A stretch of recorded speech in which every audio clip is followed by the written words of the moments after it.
Hello बच्चों, good morning.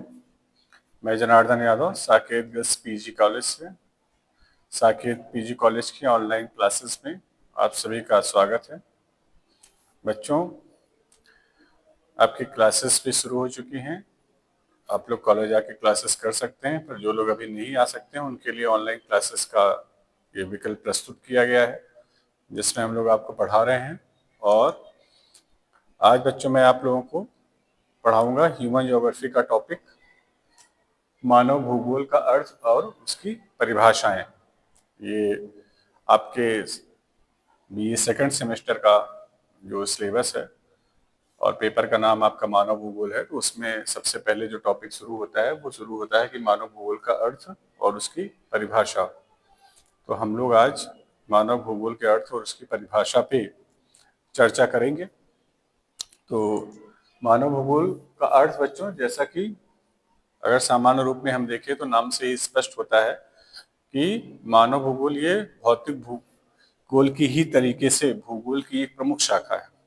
जैसे कि फर्स्ट सेमेस्टर में आप लोगों ने पढ़ा था भौतिक भूगोल। तो भूगोल की दो प्रमुख शाखाएं होती हैं, एक भौतिक भूगोल और एक मानव भूगोल। इस सेमेस्टर में यानी सेकंड सेमेस्टर में आप लोग मानव भूगोल शाखा के बारे में अध्ययन करेंगे। तो मानव भूगोल, मानव और भूगोल अर्थात भूगोल की वह शाखा जिसके अंतर्गत हम मानव के बारे में अध्ययन करते हैं, उसे हम क्या कहते हैं? मानव भूगोल कहते हैं। अब जैसा कि यहाँ दिया गया है कि मानव भूगोल भूगोल की वह शाखा है जो मानव और पर्यावरण के संबंधों का अध्ययन करती है। तो यानी कि इस शाखा के अंतर्गत हम मानव और उसके आसपास के वातावरण यानी उसके पर्यावरण के साथ उसका कैसा रिलेशनशिप है, इसके बारे में हम अध्ययन करते हैं। क्योंकि हम रहते एक वातावरण में ही हैं, यानी हमारा एक अपना पर्यावरण होता है, उसी में हम निवास करते हैं और अपना डेवलपमेंट करते हैं, और अपना विकास करने के क्रम में हम उसी पर्यावरण से अपनी आवश्यकताएं पूरी करते हैं। तो पर्यावरण से अपनी आवश्यकताएं पूरी करने के सिलसिले में हमारा रिलेशनशिप पर्यावरण के साथ जो बना हुआ है, तो मानव और उस पर्यावरण के रिलेशनशिप का अध्ययन जहां पर किया जाता है उस भूगोल की शाखा को मानव भूगोल कहा जाता है। दूसरा बताया जा रहा है कि इसमें मानव की सामाजिक, आर्थिक और सांस्कृतिक क्रियाओं का अध्ययन किया जाता है। तो मानव की सामाजिक, तो मानव के आपसी संबंधों का जो जाल होता है उसे हम मानव समाज कहते हैं। तो हमारे अपने समाज के साथ कैसे रिलेशनशिप है, कैसा संबंध बन रहा है, क्योंकि कोई भी व्यक्ति अकेले अपना सभी आवश्यकताओं की पूर्ति नहीं कर सकता है। तो हम सामाजिक संबंध बनाते हैं जिसमें हम अपनी आवश्यकताओं की पूर्ति करते हुए और दूसरों की सहायता करते हुए हम आगे की ओर बढ़ते जाते हैं। तो वही कह रहे हैं कि मानव की सामाजिक और आर्थिक तथा सांस्कृतिक क्रियाओं का भी अध्ययन किया जाता है। तो हम अपने समाज के साथ जो रिलेशनशिप बनता है, तो हम अपने समाज में कुछ क्रियाएं करते हैं जिन्हें सामाजिक क्रियाएं कहते हैं। उन क्रियाओं के थ्रू हम अपने समाज को प्रभावित करते हैं और अन्य लोगों की सामाजिक क्रियाओं के थ्रू हम भी प्रभावित होते हैं। इस तरह से हम आगे की ओर बढ़ते हैं या मानव आगे की ओर बढ़ता रहता है। प्लस हमारी आर्थिक क्रियाएं होती हैं। आर्थिक क्रियाओं से तात्पर्य होता है मानव की वे क्रियाएं जो मनुष्य को अर्थ यानी धन की उत्पन्न करने में सहायता करती है, वो मानव की आर्थिक क्रियाएं करती हैं। कुल मिला के हम कह सकते हैं कि हमारे जो रोजगार होते हैं, जो हम रोजगार के लिए काम करते हैं, पैसा कमाने के लिए काम करते हैं, तो वो हमारी आर्थिक क्रियाएं कहलाती हैं। और हमारी सांस्कृतिक यानी हमारा कल्चर बना हुआ है, उसके अंतर्गत हम जो काम करते हैं वो हमारा सांस्कृतिक होगा। तो मानव भूगोल में मनुष्य की सामाजिक संबंधों का भी अध्ययन होगा, मनुष्य के आर्थिक कार्यों का भी अध्ययन किया जाएगा, और मनुष्य की सांस्कृतिक जो बना हुआ परिमंडल है उसका भी अध्ययन किया जाता है। तो इस तरीके से एक मनुष्य के विस्तृत या कह सकते हैं हमारे जीवन के संपूर्ण भाग आ जाते हैं मानव भूगोल में, उसी में ये सब कुछ पढ़े जाते हैं। तो मानव भूगोल भूगोल की वह शाखा है जिसमें हम कह सकते हैं जिसमें संपूर्ण मानव का अध्ययन किया जाता है, उसके सामाजिक आर्थिक क्रियाकलापों का, उसके सांस्कृतिक क्रियाकलापों का। अब परिभाषा की बात करते हैं। तो पहली परिभाषा है फ्रेडरिक रैडजेल के अनुसार। तो फ्रेडरिक रैडजेल बच्चों जर्मनी के विद्वान थे और इन्हें मानव भूगोल का जन्मदाता भी माना जाता है, और ये कहा जाता है कि इन्हें ये मानव भूगोल के पिता थे। इनके पहले भी कार्य हुए मानव भूगोल के विषय में, लेकिन इन्होंने क्या किया, इन्होंने मानव भूगोल को एक व्यवस्थित स्वरूप प्रदान किया, एक वैज्ञानिक स्वरूप प्रदान किया, एक तार्किक स्वरूप प्रदान किया। इसलिए इन्हें हम मानव भूगोल का जनक या मानव भूगोल का पिता के नाम से जानते हैं। तो इन्होंने परिभाषा क्या दी? इन्होंने बताया कि मानव भूगोल मानव समाज और भौतिक पर्यावरण के बीच संबंधों का वैज्ञानिक अध्ययन है। यही चीज अभी हमने पढ़ा था पीछे कि मानव और उसके पर्यावरण का रिलेशनशिप, यही चीज रेडजिल ने बताया कि मानव समाज और उसका जो भौतिक वातावरण है उसके बीच जो रिलेशनशिप है, उस रिलेशनशिप का जब हम वैज्ञानिक अध्ययन करते हैं तो उसे हम क्या कहते हैं? मानव भूगोल कहते हैं।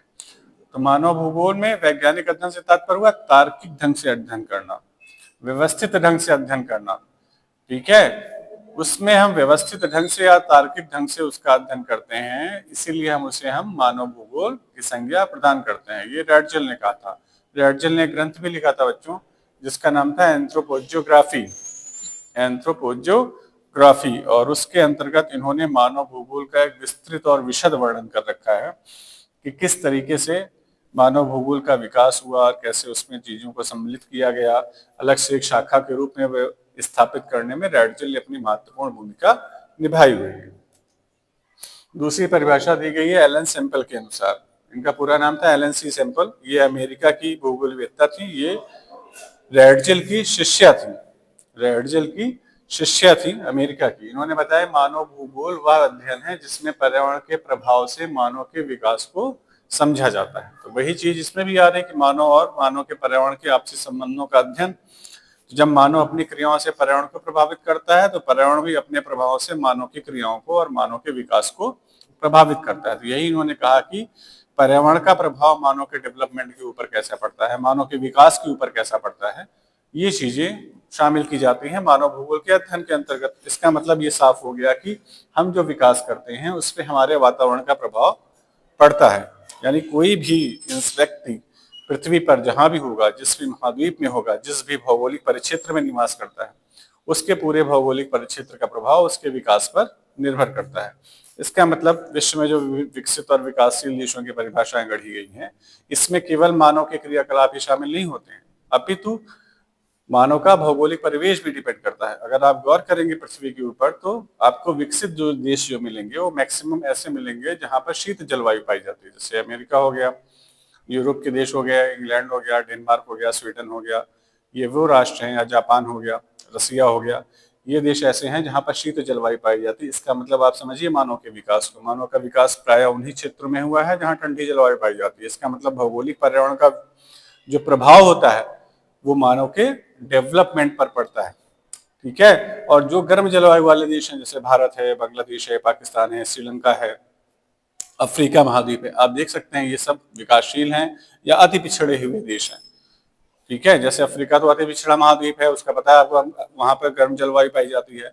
उस हिसाब से देखा जाए तो सैंपल ने जो परिभाषा शॉर्ट में दी है, इसको आप विस्तृत रूप में समझिए कि पूरा का पूरा प्रभाव पड़ता है। और जब हम इनका डिटेल अध्ययन करेंगे तो आप देखेंगे सैंपल ने बताया था कि मनुष्य जो होता है वो अपनी पृथ्वी की संतान है और पूरा प्रभाव वही पृथ्वी ही सब कुछ देती है, उसको भोजन दे रही है, उसको रोजगार दे रही है, उसको विकास के अन्य चीजें, उसकी सारी आवश्यकताएं पूरी करना, सब कुछ पृथ्वी से ही मानव प्राप्त करता है। और जिन जिन क्षेत्रों में मनुष्य रहता है, जैसे समुद्री क्षेत्रों में, पर्वतीय क्षेत्रों में, मरुस्थलीय क्षेत्रों में, मैदानी क्षेत्रों में, तो उसके उस वातावरण का प्रभाव मानव के ऊपर पड़ता है, ऐसा सैंपल का कहना था। तीसरी जो परिभाषा है ये दी विडाल डी लाब्लाश ने, फ्रांस के विद्वान थे, संभववाद का जनक माना जाता है इन्हें, विडाल डी लाब्लाश। और इन्होंने मानव भूगोल की परिभाषा बताया कि मानव भूगोल की क्रियाओं और स्थान के संगठन का एक अध्ययन है।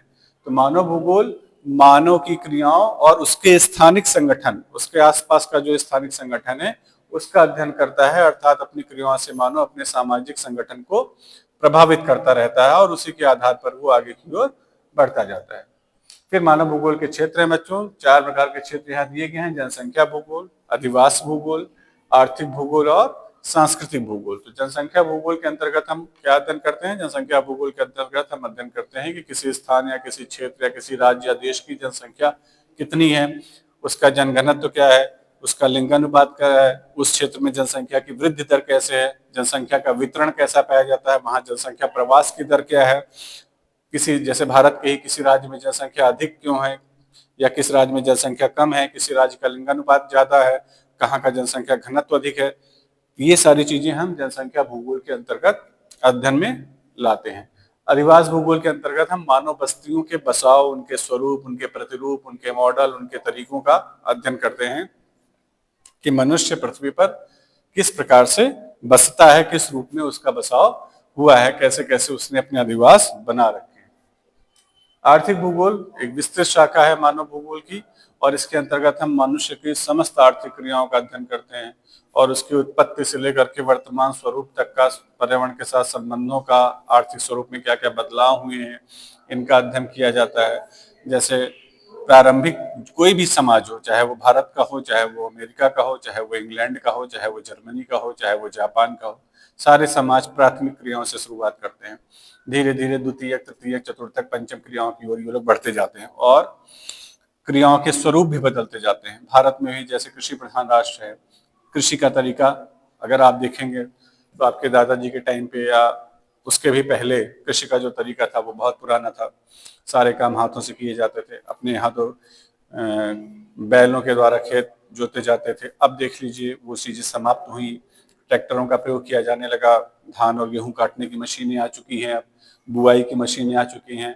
तो ये सब चीजें हम आर्थिक भूगोल में पढ़ते हैं कि कैसे हमारी आर्थिक क्रियाओं के स्वरूप बदल रहे हैं, कहाँ कहाँ क्या क्या आर्थिक क्रियाएं की जाती हैं, किस भौगोलिक क्षेत्र में कैसी आर्थिक क्रियाएं हम कर सकते हैं, हमारे भौगोलिक क्षेत्र का या पर्यावरण का आर्थिक क्रियाओं के ऊपर क्या प्रभाव पड़ता है। ये सारी चीजें हम आर्थिक भूगोल के अंतर्गत पढ़ते हैं।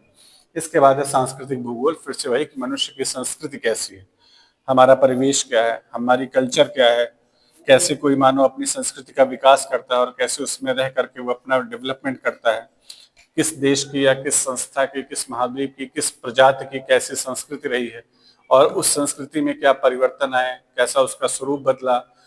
ये सारी चीजें हम सांस्कृतिक भूगोल के अंतर्गत पढ़ते हैं। अब मानव भूगोल का महत्व बच्चों, तो 3 पॉइंट यहाँ पे हैं शॉर्ट में। संसाधनों के उपयोग में सहायक है, क्षेत्रीय योजना में उपयोगी है और पर्यावरण संतुलन में मार्गदर्शक है। मतलब कि मानव भूगोल का ये सामान्य उद्देश्य है एक तो कि संसाधनों के उपयोग में सहायक है। तो क्योंकि मनुष्य का को क्या करना है, विकास करना है। संसाधन कहाँ से मिलेंगे, प्रकृति से मिलेंगे, तो संसाधनों के उपयोग में सहायक है। तो मानव भूगोल और पर्यावरण का संबंध है। सारे संसाधन हमको कहाँ से मिल रहे हैं, पर्यावरण से मिल रहे हैं। तो हम संसाधनों का उपयोग कैसे कर सकते हैं, ये चीज हमें मानव भूगोल सिखाता है। अलग अलग देशों में, अलग अलग क्षेत्रों में अलग अलग प्रकार के संसाधन पाए जाते हैं और वहाँ का जो व्यक्ति है, वहाँ के जो लोग हैं, वहाँ का जो मानवीय समाज है, वो उन संसाधनों का उपयोग करता है और उन संसाधनों का उपयोग करके धीरे धीरे आगे की ओर बढ़ रहा है। जिस मानव समाज ने संसाधनों का उपयोग बेहतर तरीके से किया वो आज विकसित हैं, जो नहीं कर पा रहे हैं वो विकासशील हैं, जो बिल्कुल नहीं कर रहे हैं वो बहुत ही पिछड़े हुए हैं। तो इस तरीके से मानव भूगोल हमें ये बताता है कि हम संसाधनों का उपयोग कैसे करेंगे और क्षेत्रीय योजनाएं बनाने में, विकास करने में, उसमें भी मानव भूगोल उपयोगी होता है। और पर्यावरण का संतुलन, क्योंकि परिभाषा ही यही कहती है कि मानव और उसके पर्यावरण का संबंध। तो हम पर्यावरण को संतुलित रखते हैं या रखेंगे तभी हम अपना डेवलपमेंट कर सकते हैं। तो ये मानव भूगोल ये बताता है कि पर्यावरण को संतुलित रखना आवश्यक है, तभी मानव अपना विकास कर सकता है। अंत में निष्कर्षता ये आता है कि मानव भूगोल मनुष्य केंद्रित अध्ययन है और यह विकास और पर्यावरण के संतुलन का हमको मार्ग दिखाता है। यानी कि मानव भूगोल भूगोल की वह शाखा है जिसमें मानव को केंद्र में रख करके अध्ययन किया जाता है और साथ ही साथ चूंकि पर्यावरण के साथ इसका रिलेशनशिप बना रहता है, इसलिए हम पर्यावरण को संतुलित रखेंगे तभी हम अपना संतुलित विकास कर सकते हैं। तो आज के लिए बच्चों इतना ही, आगे अगली क्लास में